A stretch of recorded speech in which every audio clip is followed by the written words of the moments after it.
Assalamualaikum warahmatullahi wabarakatuh. Kita berjumpa lagi di Math is Fun. Kali ini kita akan membahas lanjutan dari peluang, yaitu peluang kejadian majemuk yang saling bebas. Contohnya seperti ini. Nomor 1, dua dadu dilemparkan bersamaan. Peluang muncul mata ganjil pada dadu pertama dan mata 4 pada dadu yang kedua adalah berapa? Yang pertama, kita tentukan dulu ruang sampel, di mana percobaannya adalah pelemparan dua buah dadu secara bersamaan. Ruang sampelnya seperti ini. Ini untuk dadu yang pertama, ini untuk dadu yang kedua. 1,1 artinya muncul angka 1 pada dadu yang pertama dan muncul angka 1 pada dadu yang kedua. Kemudian 3,1 artinya muncul angka 3 pada dadu yang pertama, muncul angka 1 pada dadu yang kedua, dan selanjutnya. Semua di sini titik sampelnya ada 36. Kemudian kita lihat di sini pada soal, di sini adalah kejadian majemuk. Ada dua kejadian. Kejadian yang pertama, kita misalkan kejadian A, itu adalah peluang muncul mata ganjil pada dadu yang pertama. Kejadian A. Kita lihat di sini, ada berapakah kejadian A pada ruang sampel ini?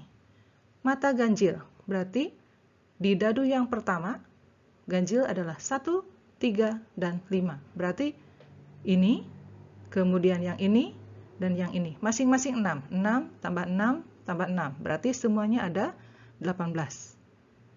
Peluangnya artinya banyaknya kejadian A, yaitu muncul mata ganjil pada dadu yang pertama sebanyak 18 per banyaknya titik sampel, 36. Berarti hasilnya adalah 18 per 36. Kemudian, untuk kejadian B-nya, yaitu muncul mata 4 pada dadu yang kedua. Muncul mata 4 pada dadu yang kedua, berarti kita lihat di sini, dadu yang kedua ini, muncul mata 4. Berarti yang ini, 1, 4, 2, 4, 3, 4, 4, 4, 5, 4, dan 6, 4. Yang ini, ada 6. Nah, kemudian peluang dari kejadian B, berarti banyaknya kejadian B di sini, yaitu sebanyak 6 per titik sampel, 36. Berarti sama dengan 6 per 36. Hasilnya berarti diperkecil. Ini diperkecil jadi setengah, ini diperkecil jadi 1 per 6. Kemudian yang ditanyakan adalah peluang muncul mata ganjil pada dadu pertama dan mata 4 pada dadu yang kedua. Dan di sini kata kuncinya dan. Kalau saling bebas biasanya menggunakan kata dan. Berarti artinya di sini peluang kejadian A irisan B sama dengan peluang A dikali peluang B. Ini adalah rumus kejadian bebas. Berarti tinggal dikalikan. Jadi setengah dikali 1 per 6. Peluang kejadian A dikali peluang kejadian B. Hasilnya adalah 1 per 12. Nomor 2, dari seperangkat kartu bridge diambil 2 kartu 1 per 1 dengan pengembalian. Peluang terambil kartu king pada pengambilan pertama dan kartu merah pada pengambilan kedua adalah berapa? Penyelesaiannya, yang pertama kita tentukan dulu ruang sampel. Ruang sampel itu adalah mengambil satu kartu dari seperangkat kartu bridge. Jumlah kartu bridge itu ada 52. Artinya, ruang sampel itu atau banyaknya titik sampel itu adalah kombinasi 52 ambil 1 atau mengambil satu unsur dari 52 unsur yang tersedia. Boleh menggunakan rumus kombinasi, jadi jawabannya 52, atau boleh juga secara langsung memilih satu kartu dari 52 kartu yang tersedia, berarti jawabannya langsung 52 karena banyaknya kartu sebanyak 52. Kemudian kita lanjutkan ke kejadian yang pertama, yaitu terambil kartu king pada pengambilan yang pertama. Kejadian A. Di sini kita tahu kartu king itu ada 4. 1, 2, 3, 4. Berarti langsung saja banyaknya anggota himpunan kejadian A itu ada 4. Ya. Atau boleh menggunakan rumus kombinasi. Memilih satu dari 4 unsur yang tersedia. Hasilnya sama, 4. Boleh langsung, boleh menggunakan kombinasi. Jadi peluang dari kejadian A itu adalah 4 per 52 atau kita perkecil menjadi 1 per 13. Kejadian B, yaitu kejadian yang kedua adalah pengambilan kartu merah pada pengambilan yang kedua atau terambil kartu merah pada pengambilan yang kedua. Kita tahu kartu merah. Ini kartu merah, ini juga kartu merah, yaitu diamond dan heart ya. Semua berjumlah 26. Berarti sama saja dengan memilih satu kartu dari 26 kartu yang tersedia. Atau boleh langsung saja jawabannya adalah 26. Sehingga peluang kejadian B adalah seperti ini.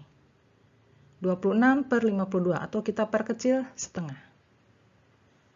Soal ini pertanyaannya adalah menggunakan kata hubung dan. Artinya menggunakan kejadian saling bebas. Hasilnya dengan cara dikalikan. Peluang kejadian A dikali peluang kejadian B. Berarti 1/13 dikali setengah. Jadi hasilnya 1/26. Jadi sekali lagi, untuk menentukan titik sampel, kemudian banyaknya kejadian A dan banyaknya kejadian B, boleh cara langsung 52, 4, dan 26. 52 diambil dari banyaknya kartu bridge, ya. 4 diambil banyaknya king. 26 diambil dari banyaknya kartu merah. Contoh soal saling bebas yang lainnya seperti ini. Rafli dan Gusan bersahabat, tetapi berbeda kelas. Peluang Rafli lulus terbaik di kelasnya adalah 1/4, dan peluang Gusan lulus terbaik di kelasnya adalah 1/3. Peluang keduanya lulus terbaik di kelasnya adalah berapa?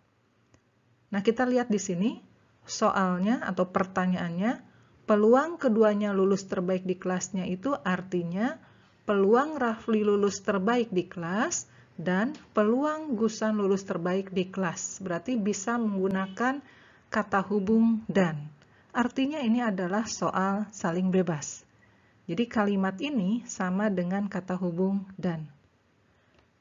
Kita cari solusinya di sini dengan melihat bahwa peluang Rafli lulus terbaik di kelasnya adalah 1/4, kalau Gusan itu 1/3.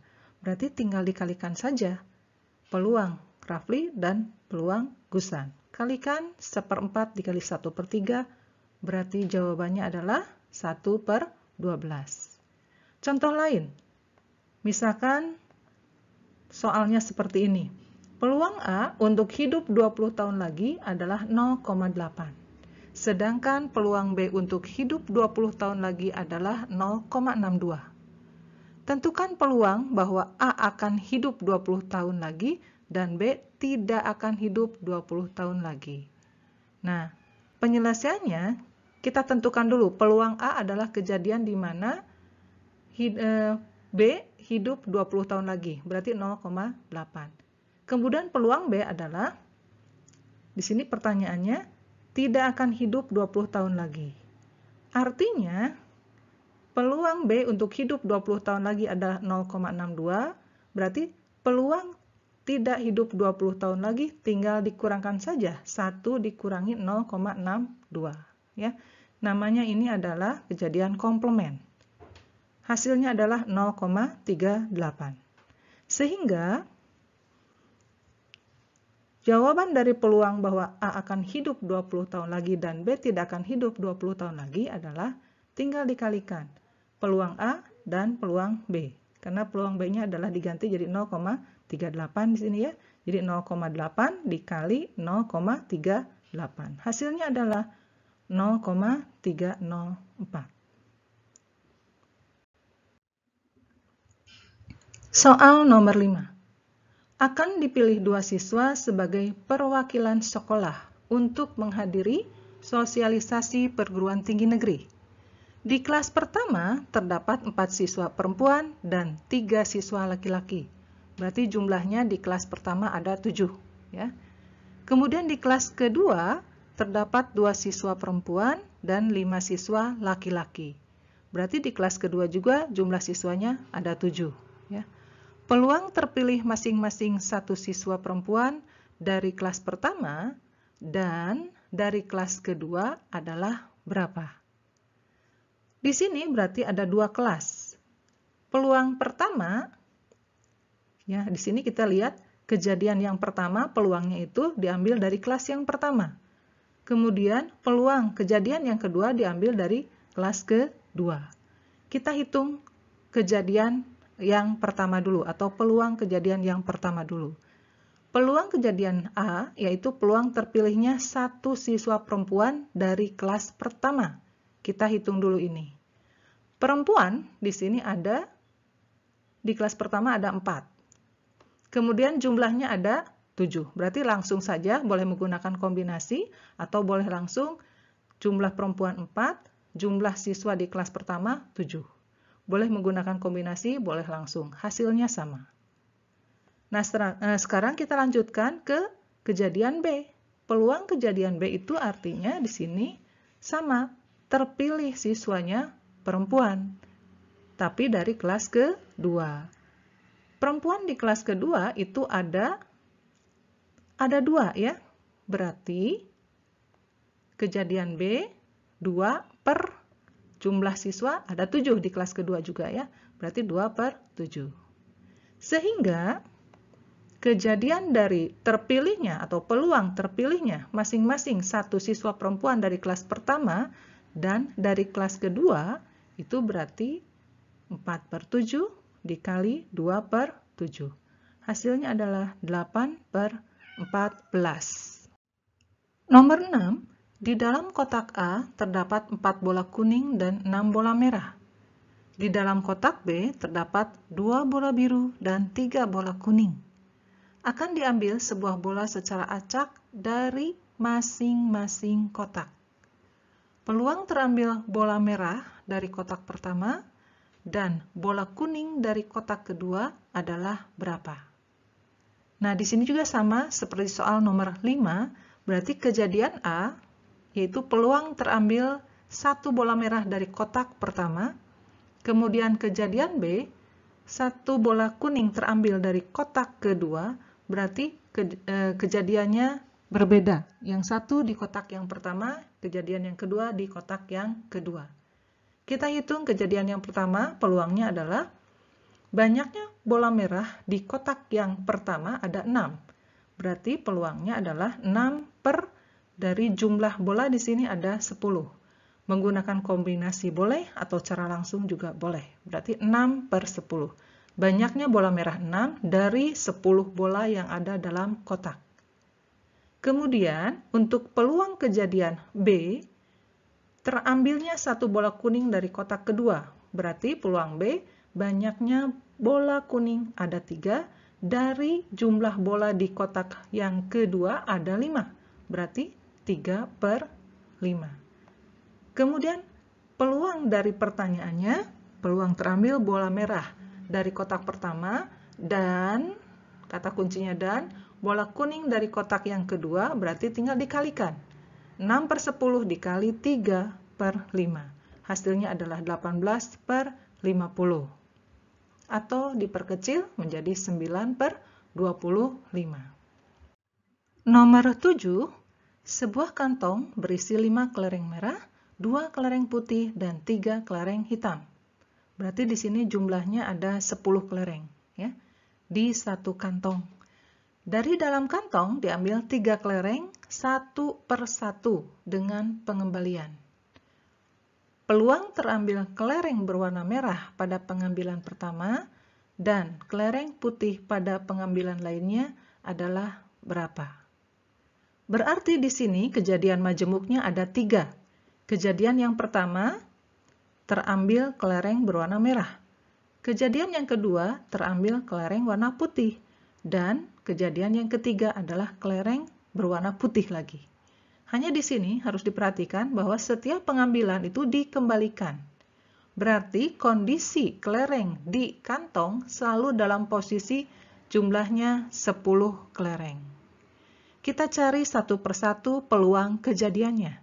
Kejadian A berarti peluang terambil 1 bola merah. 1 bola merah, di sini kita lihat merah ada 5. Dari berapa? Dari 10. Jadi memilih 5 dari 10. Atau boleh menggunakan kombinasi seperti ini, atau boleh langsung 5 dari 10. Kemudian peluang kejadian yang B, yaitu peluang terambilnya 1 bola putih dari kantong, di mana kantongnya tetap isinya sebanyak 10 kelereng, karena kelereng yang sudah diambil di kejadian yang pertama itu dikembalikan lagi. Ya, jadi hasilnya peluang kejadian B adalah banyaknya kelereng putih, di sini ada 2. Berarti hasilnya 2/10. Jadi tetap kondisi banyaknya kelereng 10. Kejadian C, yaitu peluang terambil bola putih lagi. Bola putih karena dikembalikan berarti banyaknya kembali menjadi 2. Kemudian jumlah kelereng di kantong juga karena dikembalikan berarti jumlahnya juga 10. Seperti ini ya. Peluang kejadian A, B, dan C. Karena menggunakan kata hubung dan berarti ini kejadian bebas. Tinggal kalikan saja peluang A dikali peluang B dikali peluang C. Hasilnya adalah 5/10 kali 2/10 kali 2/10. Jadi hasilnya adalah 20/1000. Atau diperkecil menjadi 1/50. Nah, ini untuk nomor 8 sama dengan nomor 7. Hanya bedanya, kalau nomor 7, setiap kelereng yang terambil itu dikembalikan. Jadi kondisi banyaknya kelereng di kantong itu selalu dalam kondisi banyaknya 10 kelereng. Tapi untuk nomor 8, di sini setiap kelereng diambil itu tidak dikembalikan. Berarti kondisi banyaknya kelereng di kantong itu berkurang. Yuk kita cari jawabannya. Untuk kejadian yang pertama terambil kelereng warna merah. Ya. Peluangnya berarti banyaknya kelereng merah di kantong itu ada 5. Berarti 5. Dari berapa kelereng? Dari 10 kelereng. Berarti begini jawabannya. Kemudian kejadian yang kedua, peluang terambilnya 1 kelereng putih. Berarti jawabannya putih ada berapa? Putih ada 2. Kemudian jumlah kelereng di kantong ada berapa? Ada 9 karena sudah terambil 1 di kejadian pengambilan yang pertama. Jadi tinggal 9. Jadi jawabannya adalah 2/9. Selanjutnya kejadian yang ke-C, yang ketiga, peluang terambilnya 1 kelereng putih. Kita hitung. Nah, kondisi kelereng di kantong berarti bukan 9 lagi karena sudah diambil 1 oleh kejadian yang pertama, 2 oleh kejadian yang kedua. Berarti tinggal 8. Kemudian bagaimana dengan kelereng putihnya? Kelereng putihnya sudah diambil 1, berarti tinggal 1. Sudah diambil 1 oleh kejadian yang pertama, kejadian B. Berarti tinggal 1. Jadi hasilnya 1/8. Bagaimana peluang keseluruhannya? Karena menggunakan kata dan, berarti ini kejadian bebas, berarti harus dikalikan. Hasilnya 5/10 kali 2/9 kali 1/8 dari sini. Hasilnya sama dengan 10/720 atau diperkecil menjadi 1/72. Demikian untuk soal-soal kejadian majemuk atau peluang kejadian majemuk yang saling bebas. Mudah-mudahan bisa dipahami. Sampai di sini. Wassalamualaikum warahmatullahi wabarakatuh.